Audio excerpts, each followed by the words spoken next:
So now we will practice tree pose, which is a balance pose. So often balance poses give us the opportunity to observe our inner dialogue and to work with self-criticism. We often have the expectation that we have to stay in our balanced position, and if we fall out of balance, then that is something to be criticized. That's wrong or bad or not what we should be doing.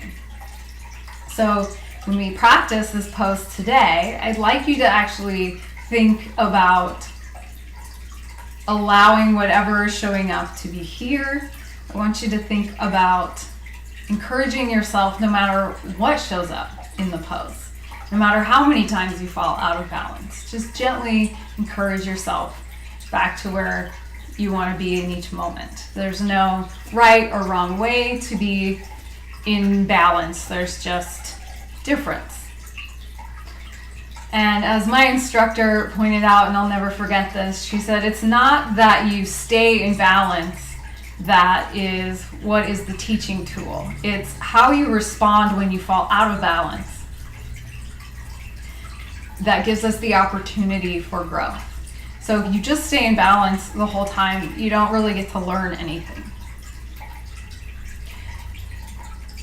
And there's lots of ways to respond when we get out of balance. We can get out of balance in little tiny ways and adjust in little tiny ways. And you might bring your attention when we do this to all the little muscles in your feet and your lower leg that are adjusting to keep you vertical. And then we can do the thing where you swing your arms and you start moving your center of gravity all over the place, which actually just exacerbates the problem and sends you usually both feet to the floor. So again, neither of those is good or bad. They're just different and they're just information. So bring your feet hip width apart. We'll begin in mountain pose. Inside edges of the feet are parallel to each other. Root all three corners of the feet down. Imagine that you've just jumped off of a ski jump. Boom! Lifting up on the kneecaps, hugging the thighs toward one another. Send tailbone down, lengthen the spine, press the top of the head up, relax the shoulder blades down the back, and reach toward the floor with your fingertips. Tadasana. Bring all of your weight into your right foot. Bring the left toes to the floor. See if you can capture that same rooted mountain feeling in your right leg, in the standing leg. Lift your left knee up. Turn the knee out to the side. Bring the sole of the left foot to the standing leg. Begin on the lower leg, so the calf muscle.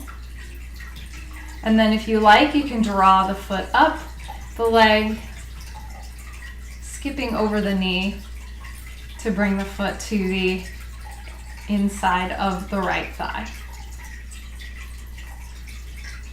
Bring your hands to your heart. Notice if your hands would like to stay here or they can lift overhead. They can also be down at your sides. They can stay at your heart.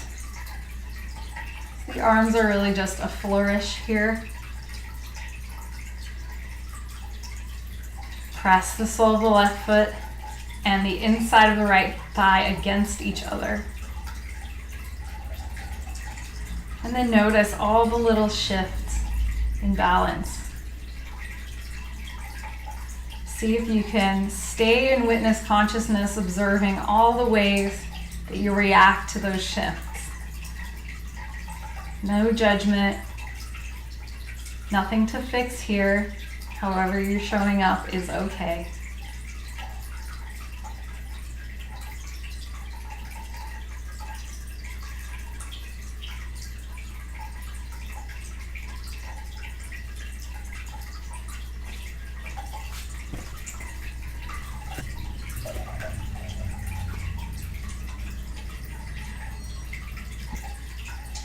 Now bring your left foot back to the earth. Place your hands by your sides. Notice the difference between the two sides of the body.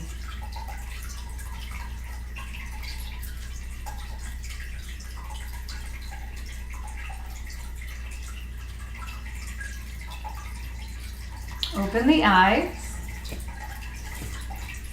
Find your engaged mountain pose, reaching fingertips down toward the earth, pressing top of the head up. Engaging the legs, like lifting up on the kneecaps, pressing the thighs towards each other. Bring all the weight into the left leg, bring the right toes to the floor. Find that sense of mountain rootedness in the standing leg before you lift the right knee up.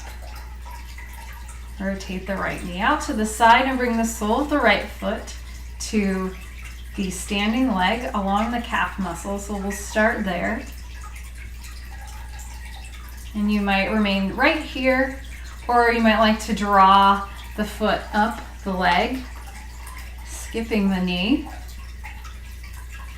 And if you've moved it up the leg, press the sole of the foot and the thigh against each other. So we're pushing toward midline. You can already see that I am having a relationship with balance. Decide where you'd like your hands to be today. I'm going to lift them for the second side.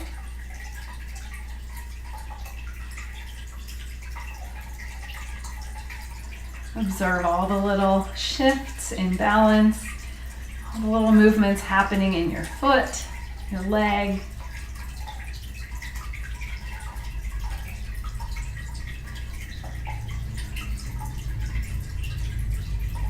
Vrikshasana, tree pose. Can you be kind to yourself? Can you allow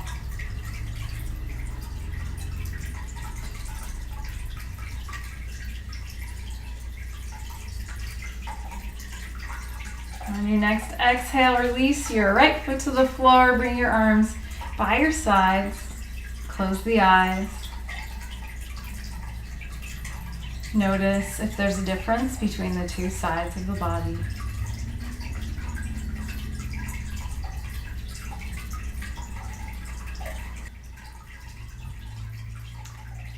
Inhale, arms up overhead. Exhale, hinge at the hips and fold. Inhale to lift halfway.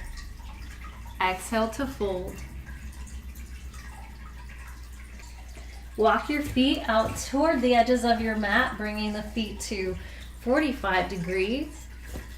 And then bend the knees, drop the hips down in between the heels. If you come up onto your toes, that's fine. If you can get your heels on the floor, then work to do so. Bring your elbows up against your knees and press the knees away from you as you bring the palms together. Send the tailbone down. Draw the breath along the spine as you lengthen. Lengthen the back of the neck. Malasana, garland pose.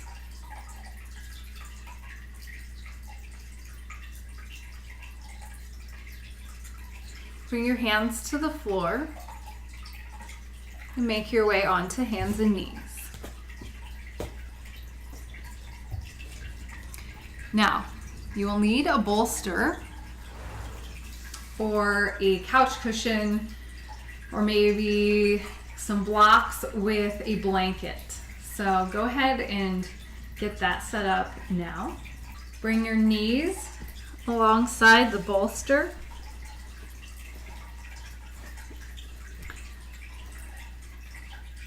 And then slowly lower yourself down.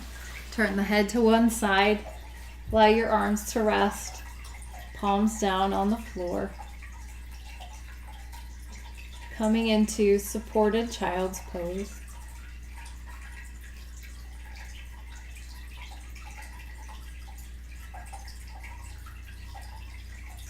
Notice the transition in the body towards relaxation. When we are supported on our front body, our nervous systems are triggered into a relaxation state.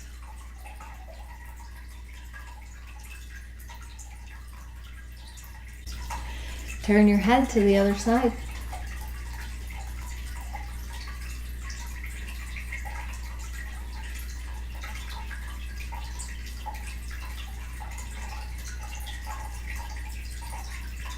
Allow yourself to melt into the floor, into the bolster.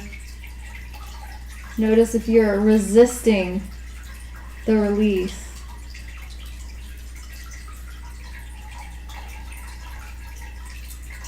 Use the breath to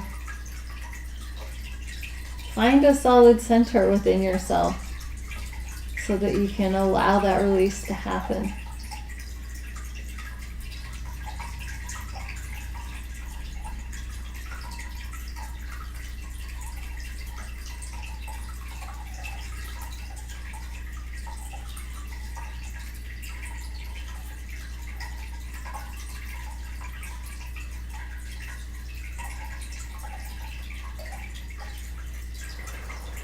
Bring your hands to the floor underneath your armpits and press up off of the bolster.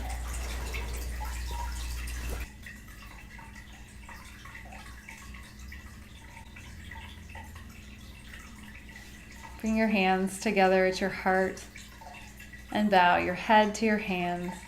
Thank yourself for making time for you, for yoga, and for self-care in your life. Namaste. Thank you for joining me.